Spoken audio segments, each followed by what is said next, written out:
El amor es siempre cercanía. No se puede amar a distancia, que aunque físicamente se esté lejos, hay corazones cercanos. El amor no es ideal. El amor es bien concreto. Y esta cercanía se va manifestando siempre en acompañamiento, en solidaridad, en acciones en favor de la gente amada. Fíjense cómo cuando uno ve la Sagrada Escritura, Dios ha estado siempre cercano, a tal punto que cuando el pueblo estaba en gran sufrimiento en la esclavitud de Egipto, Dios oyó el grito de sufrimiento de su pueblo y actuó para liberación, actuó para salvación. Pero ya desde el inicio, cuando uno ve el Génesis, ante la caída de los seres humanos representados en Adán y Eva, en el pecado, Dios, que ama, no cierra las puertas. Prometió enviar Salvador, que nacerá de mujer. Y Dios ha actuado siempre a favor nuestro, porque nos ama de cerca. El apóstol San Pablo, en la carta a los Gálatas, nos dice que llegada la plenitud de los tiempos, Dios envió a su Hijo nacido de mujer. Y por eso la fiesta solemne que celebramos hoy, en la que estamos dando gracias a Dios por la presencia de las hermanas de la Anunciación durante 60 años entre nosotros, bien fácil podemos decir que es la gran fiesta del cumplimiento de la promesa, que es la gran fiesta del intercambio, de ese intercambio amoroso. ¿Por qué? Porque desde el momento en que, aclaradas las dudas naturales que María Santísima tuvo al no tener relación con hombre alguno, fue capaz en su fe, fue capaz en su amor total a Dios y a la humanidad de decir: hágase en mí, Señor, según tu palabra. Y desde ese momento, en el hágase en mí, Señor, según tu palabra, un sí dicho en plena conciencia, un sí dicho en plena libertad y con total amor, se cumple aquella promesa antigua que ya el profeta Isaías había dicho, que de una virgen nacería el Mesías y concebiría y se llamaría el Emmanuel, el Dios con nosotros. Por eso anunciación, encarnación están juntos y están juntos en ese misterio amoroso del Dios que nos ama de cerca y que siempre es fiel. Esa es la maravilla de Dios actuando en medio de nosotros. Esa es la maravilla de Dios actuando en la historia y haciendo que la historia humana se haga historia de salvación, porque Dios va actuando desde adentro, no actúa desde fuera. Por eso se encarnó. Y miren, se pueden hacer tantas consideraciones de este gran misterio, pero no es más que la acción del Padre, que tanto amó Dios al mundo que da a su único Hijo, para que todo aquel que crea tenga vida y la tenga en abundancia. Es el amor total del Padre que hoy celebramos. Es el amor total de María. Aquellos no católicos que no quieren reconocer el papel de la Virgen en la historia de salvación, dicen que María fue como un vaso en el que se depositó a Jesús. Y María no fue ningún vaso. María fue la mujer plena, la mujer libre, la mujer voluntariosa, la mujer de esperanza, la mujer de fe y la mujer de amor, que se abrió totalmente a la gracia de Dios. Y se abrió porque amó totalmente a los hombres y a las mujeres. Porque este hijo que nacería por obra del Espíritu desde su propio vientre es el Salvador de todos. El amor total de María. El amor total de Jesucristo. Jesucristo pudo haber venido ya grande y salvar así, pero no es ese el camino de Dios. El camino de Dios es siempre el camino del hombre, y es el camino del hombre para salvar al hombre desde su propia realidad. Eso es lo hermoso del actuar de Dios en favor nuestro. Y por eso en esta fiesta de la Anunciación alabamos, bendecimos y damos gracias al Señor. Y juntamente con las hermanas de la Anunciación queremos decir: hágase en mí, Señor, según tu palabra. Aquí estoy, Señor, para hacer tu voluntad. Es precisamente en este don de la salvación en Jesucristo donde comprendemos nosotros el por qué están las hermanas de la Anunciación.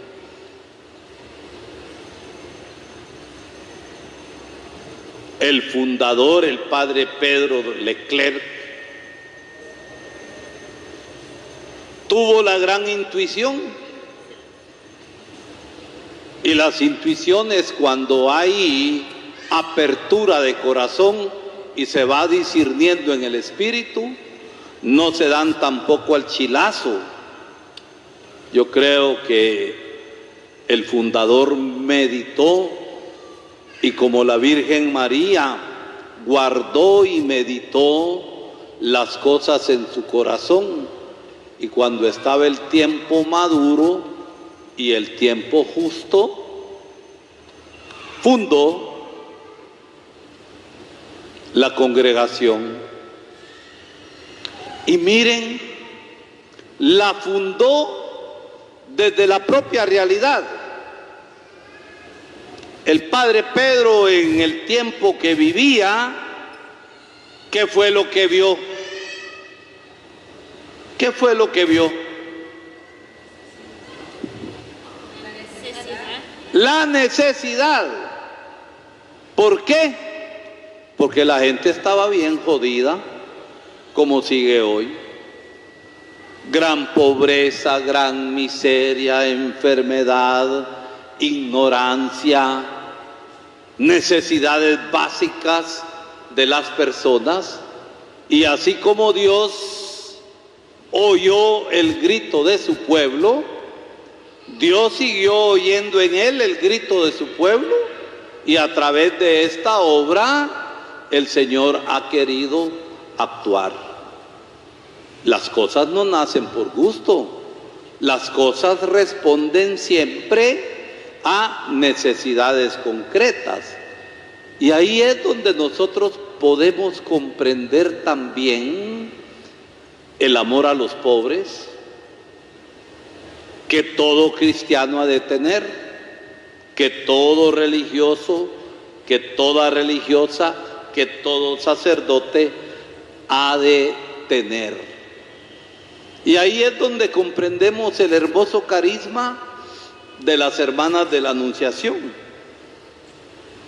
Dejarse tocar. Y dejarse tocar por el misterio de la encarnación en la Anunciación. Dios se dejó tocar al punto que se hizo lo mismo con aquello que estaba tocando. Se hizo hombre. Y Jesucristo mismo sintió lo que se siente.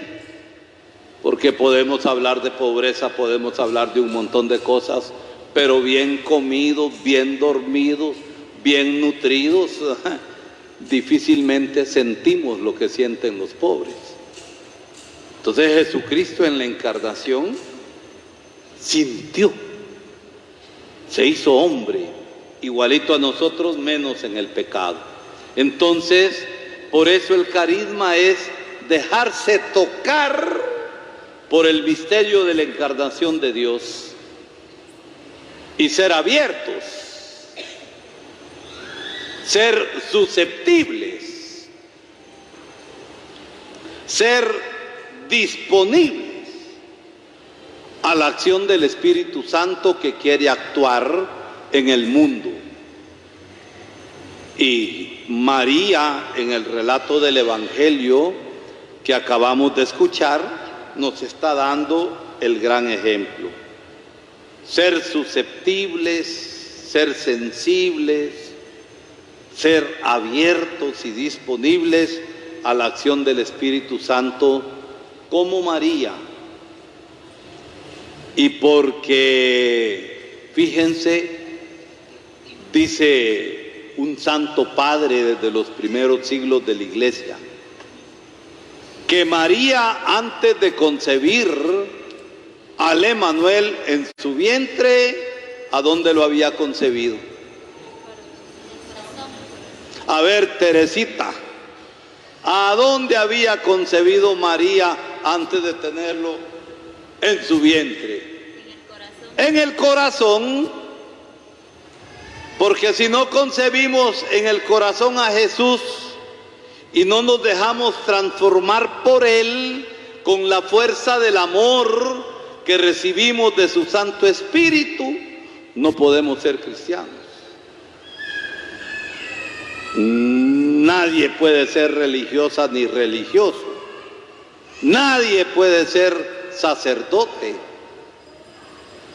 Por eso qué hermoso hoy las hermanas, dentro de un momento, van a renovar sus votos. Y ellas son consagradas desde el bautismo. Ahí está la gran consagración. Y el hacer votos especiales de consagración es consecuencia del propio bautismo. Llevar hasta lo último la consagración del bautismo. Y qué hermoso el testimonio que vamos a recibir hoy de las hermanas que renovarán sus votos. Y sigue habiendo desafíos en la vida, porque la vida religiosa, la vida sacerdotal, la vida cristiana no funciona solamente con actos que se hacen cada vez. La vida cristiana, la vida religiosa, la vida sacerdotal funcionan en el día a día de estar apasionados en el amor y en el servicio a los más pobres y a toda aquella persona que tiene necesidad en el cada día. Hoy las hermanas van a renovar sus votos. Las hijas de la caridad desde temprano renovaron también su vida. Y la que ya no quería se fue, porque es bien simple el camino con ellas. No complican tanto la cosa. Y nosotros los sacerdotes, el Jueves Santo, vamos a renovar también las promesas sacerdotales. Pero esto no se da con un acto que uno delante del obispo diga, prometo, prometo, prometo. Esto se da en el cada día de la pasión, en el cada día del amor a la gente, en el cada día del amor al Señor, un amor de totalidad, como decía San Francisco de Asís, mi Dios y mi todo. Por eso nos alegramos y creo que si estamos aquí, al menos yo no estoy simplemente porque me tocó celebrar la misa, no. Siento un cariño muy especial con las hermanas. Estamos aquí porque les queremos decir con nuestra presencia que vamos haciendo el camino juntos y que agradecemos la presencia de ellas desde el momento en que hermana Germana, hermana Marcelina, hermana Micaela y hermana Juana, que yo también tuve la alegría de conocer.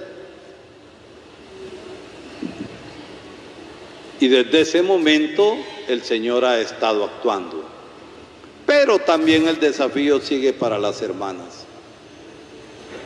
El carisma y la espiritualidad no es fija, no es estática, no está en un marco, ahí está pues. Esto hay que irlo actualizando, no el carisma en sí, sino las actitudes de vida concretas nuestras para ir viviendo el carisma en las necesidades y en las urgencias del tiempo. Ahí es donde el carisma se actualiza. Ahí es donde el carisma se hace verdad, como estábamos oyendo con la monitora. Ese es el gran desafío. Aquí hay hermanas religiosas capuchinas, al mismo son bailan chula. Aquí hay hermanos de la Salle, al mismo son bailan. Aquí estoy yo, que al mismo son tengo que bailar. Y aquí están ustedes bautizados, que al mismo son tenemos que bailar todos como iglesia. Por eso el carisma es el don muy particular que el Señor da a una congregación, a una vocación determinada, para ir dando la respuesta adecuada en fidelidad según los tiempos. Si no, el carisma se queda en pura letra muerta que no sirve para nada. Y esos son los desafíos que todos tenemos en la vida. Pidamos pues al Señor que siga bendiciendo a las hermanas con vocaciones. Miren, 4 canchonas belgas vinieron hace 60 años. Padres belgas tampoco ya no van a venir. Los canchones de Bélgica se acabaron. Ahora somos puros morenitos, mire. de aquí de la región, de aquí de la zona, que tenemos que ir llevando adelante la obra de amor que el Emmanuel ha querido para la congregación y ha querido también para nosotros sacerdotes. Dios, pues, que empezó una obra buena en ustedes, santas mujeres, la vaya llevando a feliz término. Y la vida es siempre búsqueda en el dinamismo de lo que el Espíritu Santo quiere dar a través de ustedes según el carisma. Pero no matemos los carismas de Dios. Respondamos adecuadamente a las exigencias que el Señor va presentando en el hoy del mundo, donde Dios sigue actuando y donde el Señor nos sigue usando en la iglesia como instrumentos vivos.